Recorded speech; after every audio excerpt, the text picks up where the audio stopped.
Hi guys, it's BB and we're back with some more Starlight Vega. I want to apologise for my inconsistent uploads. I've been really sick, so it's been a little hectic here.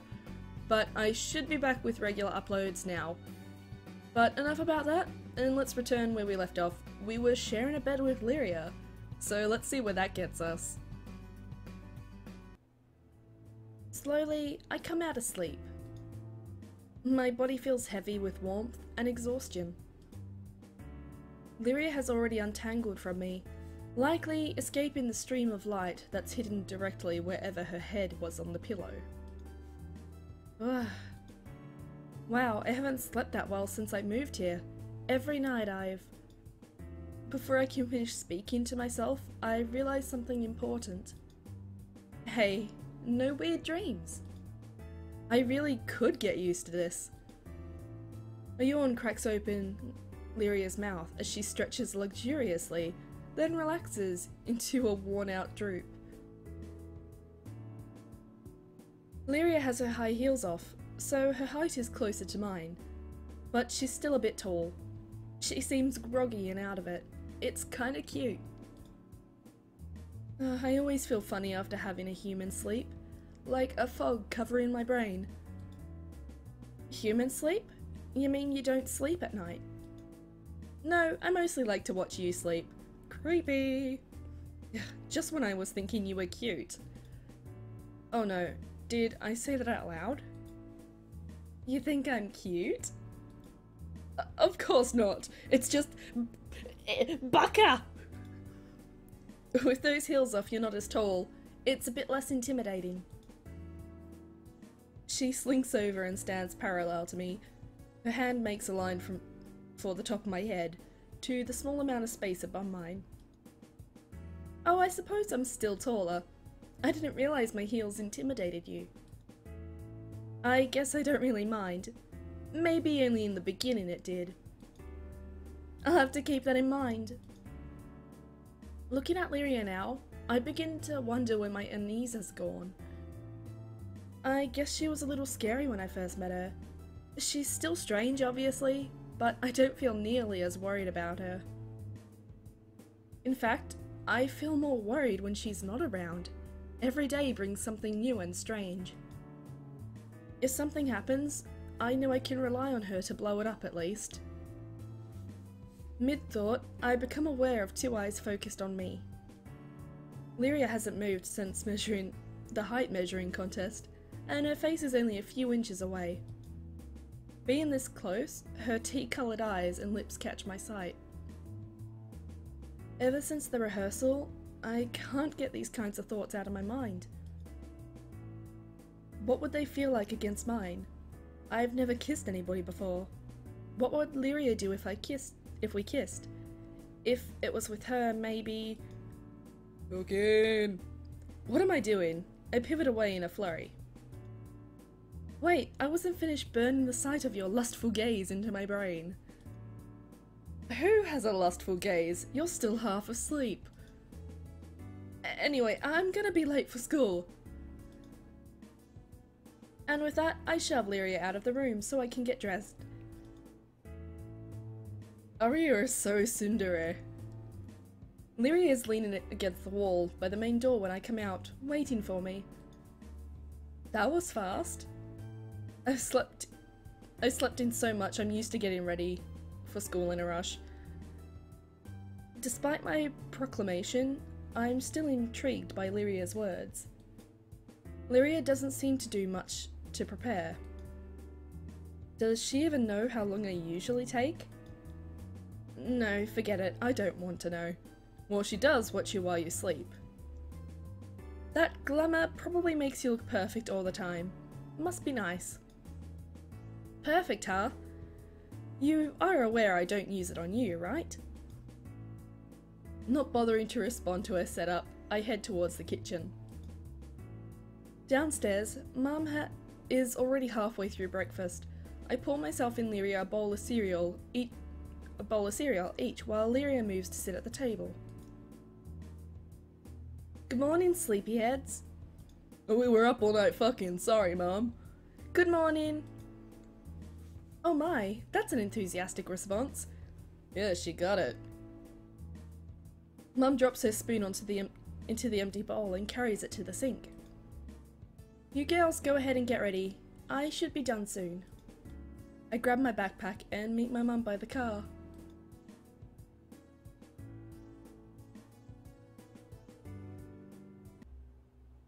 Today went by so peacefully. This school thing is sure tiring. Who would have thought humans had such a complex education system? Were you able to keep up with your glamour today? Well enough. I'll never admit it to his face, but Sid has much more talent at glamouring than I am. Now that I think about it, she and Sid make a pretty funny combination. I do feel bad for him at times, though, seeing LYRIA'S temper. But I got to see a lot of weird things today, and I learned that humans are surprisingly organised. Well, some of them. I had a lot of fun. I'm glad to hear it. I find myself smiling broadly at her. LYRIA seems to be enjoying herself more.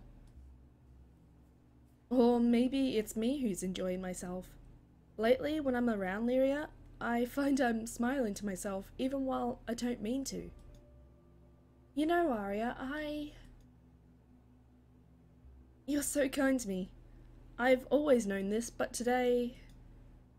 I meant what I said about you staring at me. I'll do what I can to help you get used to the human realm in the meantime.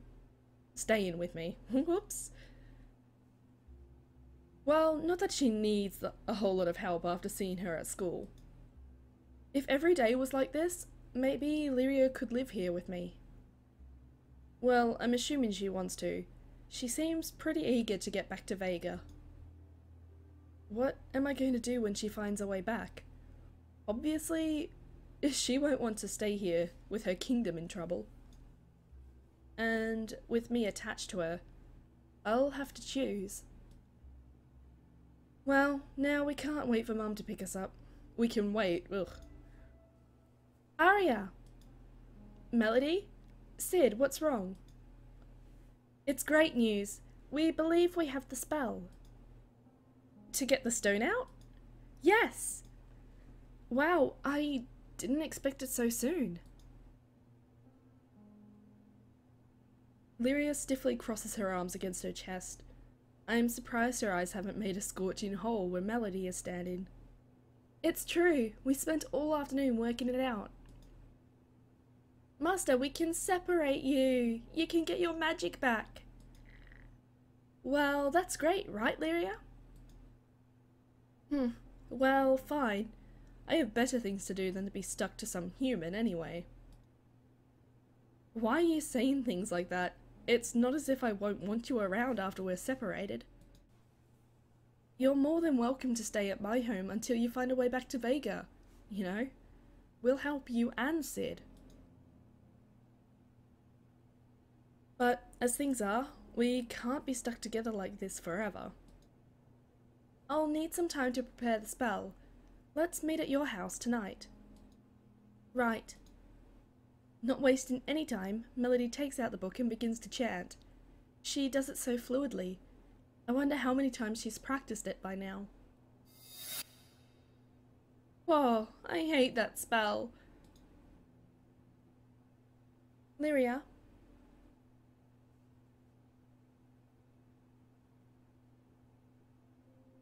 Melody is busy setting up the spell in front of my house.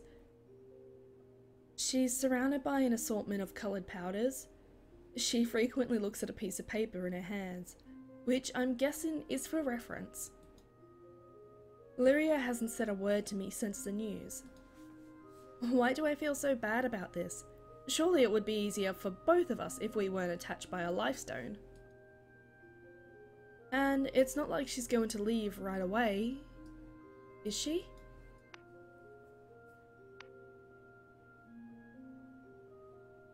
LYRIA, listen.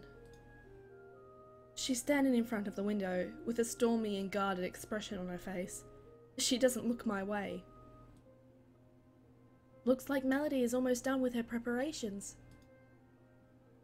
She brushes past me without sparing a look in my direction, her shoulders sliding against mine like a stray cat.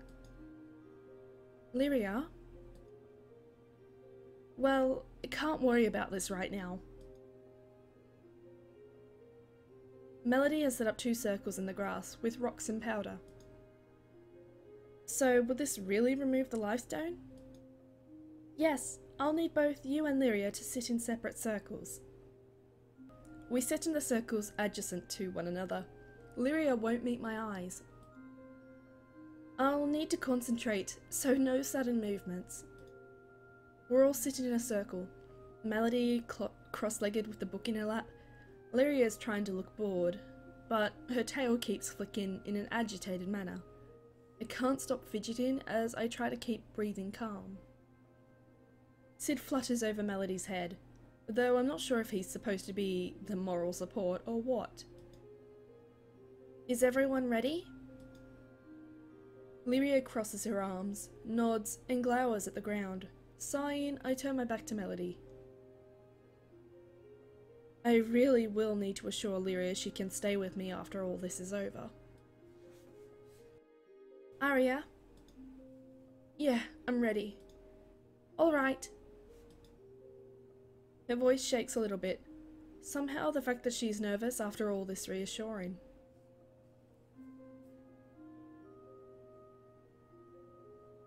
Lyria finally locks eyes with me. They're half hidden under the fringe of her bangs.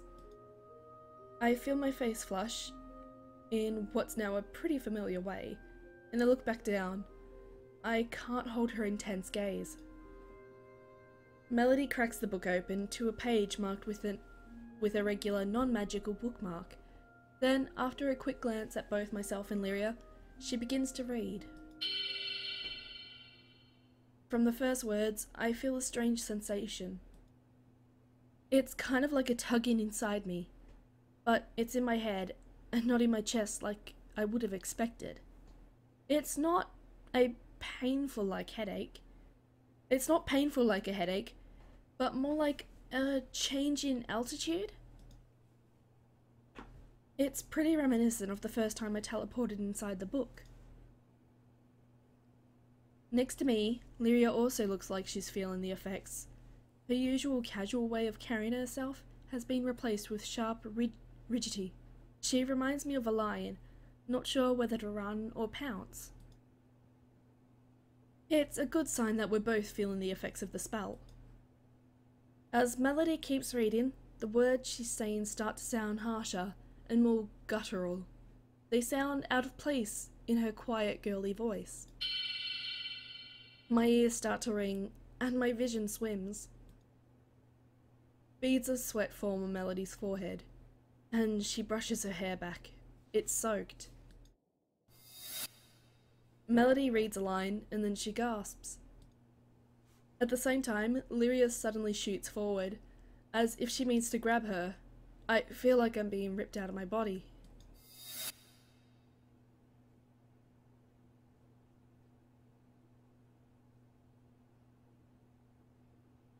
I don't remember closing my eyes, but I find myself opening them anyway.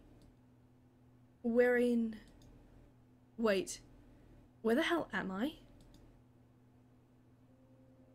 Melody is standing next to me, but I'm on the ground. Thank goodness you're awake. What happened? Where are we? Looking around, I'm in some sort of fantasy castle. It looks suspiciously like the one from my dreams. This is where my dreams always take place. Is that where we are? I've been trying to figure out this place for a while now. Why is that? See for yourself. She smacks her hand against one of the marble pillars adorning the room, only instead of it colliding with her, her entire arm passes straight through. What the? I head to the pillar to try it myself, with the same result. In fact, I can't even feel it. What the hell? This isn't a real place, Aria. We are here, though. I may have screwed up the spell. Okay, I definitely did. If I had been paying more attention, I might have caught it sooner. By the time I noticed I was saying the wrong word, it was too late. we were already stuck in here. And what exactly is here? I don't know. Before I really have time to process that, Lyria appears down the hall, walking towards us with a cloudy and sullen expression. Lyria, you're here too. I rush over to her. Lyria moves closer and closer until she passes right through my body. She disappears and reappears on the other side of me, much like the pillar I tried to touch. What in the world? Melody shrugs, as clueless as I am. We follow after Lyria until she stops near the center of the room. She paces back and forth, her sharp nails digging into the skin on her arms, forming painful-looking indentations. Oh, damn it, what were they thinking? Huh, serves you right. Speak to me in that curt manner again and I will fry you into charcoal. Whee! You let this happen. It's not my fault, I'm only just a lowly familiar. What am I even to say to them? What can I say? Don't ask me. Lyria sits down on a large, throne-like chair in the center of the room, resting her cheek in one hand. You look ridiculous sitting in that. I've been doing some thinking. Did it hurt? I know what I need to do. You know what you want to do, which is run away from all your problems. They're gonna just catch up to you in the end. Lyria doesn't seem to hear him. She jumps up from the chair and starts progressing down the hall at a rapid pace. Should we follow her? Nodding, my legs take off, trailing Lyria down the marble halls. I've never seen her so distressed before. Why is she acting that way? We follow her into the corridor. The room on the other side isn't the castle, but instead the study inside my house. What is this? Melody catches up to me, breathing heavily. This is definitely the study of the inside of my house, but it looks tidier, as if it's seen recent use. The shelves are no longer decorated with cobwebs or dust. What's going on here, Melody? I'm sorry, I don't know. My eyes are drawn to a purple stone on the pedestal. It's unmistakable. The lifestone. My attempts to touch it are futile. The gem glitters as if glowing from within. I could be deluding myself, but I swear I can sense Lyria from within. Aria, look outside the window. Through the haze outside, I see the days pass by in quick succession. It's quite unsettling. Soon, snow is covering the ground, and then it is gone as fast as it appeared. It shifts into spring, then summer. It goes on endlessly. The purple stone remains behind me, the faint glow from inside it getting dimmer and dimmer. This is the very same stone that attaches me to Lyria. How long did she stay inside that thing? The seasons replay over and over again, like some strange loop to video, and then... Huh? It's me. This is not what I expected. This is not what I expected. I cower behind Melody, who swings a flashlight around the room. Except I look over at Melody next to me, who is just as dumbstruck as I am. We're basically watching ourselves enter the study. Aria, look at the carvings on this book. The me in the scene isn't listening, turning whoever's attention to the stone on the pedestal. The most bizarre sense of deja vu washes over me. This is way worse than seeing yourself in a video or something. I can actually walk around myself in 3D. A shiver travels up my spine. The me I'm watching smiles brightly at the side of the stone. I remember doing that. Are these Lyria's memories? I can't answer. We watch the scene replay until it becomes uncomfortably apparent it's not going to change. Shall we go look around? Melody turns to pass through the door behind us. Quite literally. A strange plume of smoke molds itself into a door once again. I watch the seasons go by one last time, and glance at the dim and beautiful stone that attaches me to Lyria. Finally, I've seen enough. Instead of leading into the walkway like it normally would, I appear in front of the house. Melody is by the side of the door, wringing her hands. What's wrong? She shrugs and looks down at her feet, an expression on her face that I can't quite place. My eyes follow her gaze. It's Lyria. And me? What the? We're sitting side by side on the ground. Lyria nuzzles her head atop of mine. Her hair falls gently to the side. She looks so blissful. There's no perverse smirk, just a dreamy, soft expression. It's a very odd feeling, both remembering and watching it happen at the same time. I watch the whole scene replayed twice more. It functions like a looped video. It reaches the end, it just starts from the beginning. Just to be certain of something, I go over and wave my hand in front of mine. That's good. I wouldn't want to irrevocably mess up my own memories. Well, it's almost certain, Melody. These are Lyria's memories we're seeing. Melody. Huh? She's not near the front door anymore. I catch a glimpse of her over by the side of the house. I cock my head in confusion when I approach her. I didn't want to intrude. You're not intruding. Somehow, I know that's not true. What do you mean? It's nothing. How long do you think we'll be inside Lyria's thoughts? I don't know. If the spell resolves itself on its own, it will probably be a few seconds later in the real world. But our perception of what that could be could take much longer. Most likely, we'll be here until the spell finishes, or something is done to break it. So it's kind of like being inside the book, then. There are two different flows of time.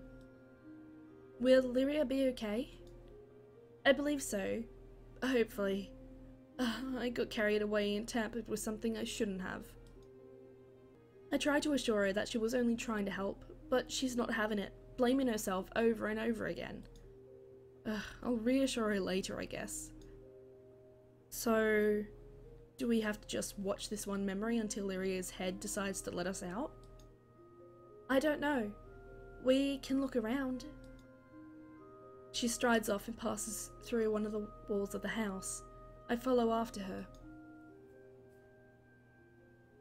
We should be inside the main hallway, going by the actual architecture of the house. But instead, we're suddenly in my bedroom. My face begins to heat up considerably when the memory begins to play. This is from last night. It looks like I'm fast asleep, but Lyria isn't. And I've got my arms around her. Embarrassed, I turn to Melody to explain, but she's quietly slipped away somewhere. Turning back to see the scene, Lyria lays on the bed next to me with a bored expression on her face. Her gold eyes are reflecting the moonlight from the window. Soon she untangles herself from me, turning to slide off the bed. I, or the me in the scene, toss and turn, which causes Lyria to look back over. She sighs and moves a strand of hair out of my face. I soon calm down, then I wrap my arms around Lyria's waist, still sleeping. She stares wide-eyed and unsure what to do. My legs slide over her own to lock her in place. My current thoughts are almost swimming. Could this get any more embarrassing? As if in response to that, the memory Aria begins nuzzling her face into Lyria's ample chest. Eventually, Lyria lays back down onto the pillow. Her eyes seem to focus on nothingness, brows knit, until she finally lays a kiss atop my head and closes her eyes. What should I do?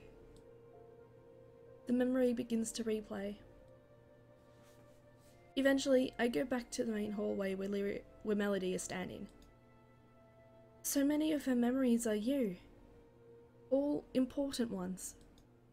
What? No. I trail off. It's kind of hard to miss myself in almost every single scene that we've been through.